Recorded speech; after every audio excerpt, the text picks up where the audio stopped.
ये बच्चे देखें सलाउद्दीन डोगर पार्क में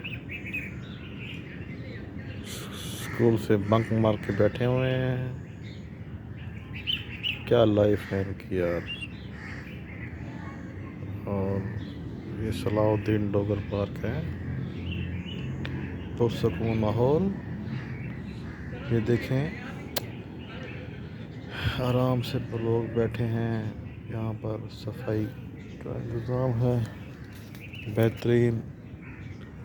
ये देखें ये ट्रैक है सलाउद्दीन डोगर पार्क का और बहुत ही पुरसकून माहौल। वो क्या कहते हैं इसको, completely near to the nature. ये देख लें आप, लोग बड़े आराम से इस कुदरती हुस्न का मज़ा ले रहे हैं।